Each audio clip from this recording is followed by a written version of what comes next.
Na segunda metade do século XIX, o Brasil enfrenta um cenário de crise. O fim do tráfego negreiro, em 1850, acelera a decadência da economia açucareira e anuncia a ruptura definitiva do regime escravocrata. As discussões sobre a abolição dos escravos não afetam somente os grandes latifundiários, que dependiam dessa mão de obra para plantar e colher. Instituições políticas também são abaladas. Os progressistas ganham força para se oporem à mentalidade conservadora escravocrata. Assim, as bases sociais que sustentavam a ideologia romântica desaparecem. O pensamento burguês mais conservador, que assumir o poder econômico, entra em confronto com os anseios de uma classe média cada vez mais numerosa. A sociedade precisava de novos intérpretes para essa realidade, e Machado de Assis foi quem desenvolveu um olhar para a sociedade do Segundo Império, esboçando de modo revelador e impiedoso o seu retrato mais fiel. A carreira de Machado de Assis pode ser dividida em duas fases a partir da natureza dos romances que ele criou. A primeira fase mostra um autor cuja genialidade já começa a aparecer. Fazem parte dessa fase Ressurreição, A Mão e a Luva, Helena e Yaya Garcia. Obras que, apesar de marcadas por traços claramente românticos, já traduzem a preocupação do escritor com a questão da ascensão social.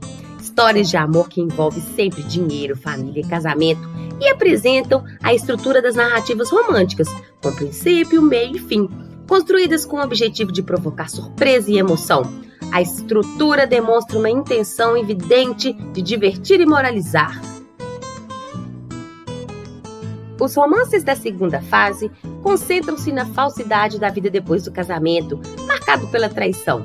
A insistência nesse tema parece ter origem no pessimismo do autor, que vê as relações humanas sempre motivadas por interesse. Tal visão faz com que as personagens, reflexo das camadas dominantes, busquem o proveito próprio, sem espaço para as ações desinteressadas.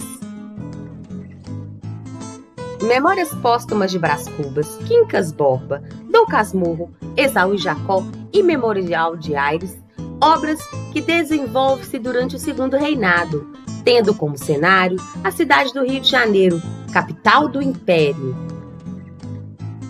O ano de 1881 marca o início do realismo no Brasil, porque foi nessa data que Machado de Assis publicou Memórias Póstumas de Brás Cubas, que promoveu uma ruptura radical com o modelo romântico de narrativa. O romance é uma autobiografia de Brás Cubas, narrador protagonista que se apresenta já no primeiro capítulo como um defunto autor. O contexto narrativo criado é, portanto, surpreendente. Um morto, cansado da vida eterna, resolve escrever suas memórias póstumas. O estilo do autor aparece bastante alterado nessa obra. Machado de Assis abandona a preocupação com o desenvolvimento de uma história central e cuida de apresentar uma série de episódios ilustrativos da vida de Brás Cubas. É impressionante observar a arrogância e a prepotência que constituem os traços fundamentais do caráter de Brás Cubas. Diferentemente do que se esperava de um narrador protagonista, ele revela os piores traços da sua personalidade. De modo engenhoso e surpreendente, o autor faz um retrato fiel e sem retoques de um membro da elite brasileira. Ao apresentar Brás Cubas com toda a sua arrogância, o que se percebe é que esse era o comportamento daqueles que ocupavam as altas posições na sociedade. Em Dom Casmurro, Bento Santiago quer provar para o leitor que sua felicidade foi destruída pela traição cometida pela esposa Capitu e pelo amigo Escobar. Dom Casmurro conta a história de um homem completamente perturbado por um sentimento mesquinho, o ciúme. Mas até que ponto a narrativa de um homem certo de ter sido traído pela esposa é confiável? Como saber o que de fato aconteceu entre Capitu e Escobar? Apenas Bento Santiago, amargurado e sozinho, decide o que deve ou não ser relatado ao leitor.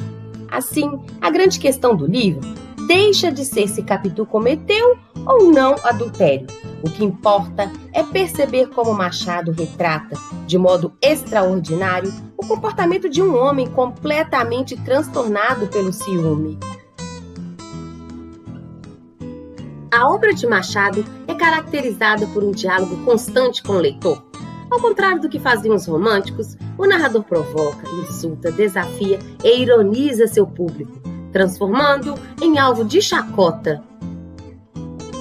Essa mudança em relação ao romantismo sinaliza uma importante característica da prosa realista: manter a atenção do leitor e não convencê-lo a se comportar dessa ou daquela maneira como queriam os românticos. A proposta do narrador é divertir e, ao fazer isso, seduzir de tal modo que o leitor aceite as caracterizações mais duras e cruéis de personagens cujo perfil é muito semelhante ao dele.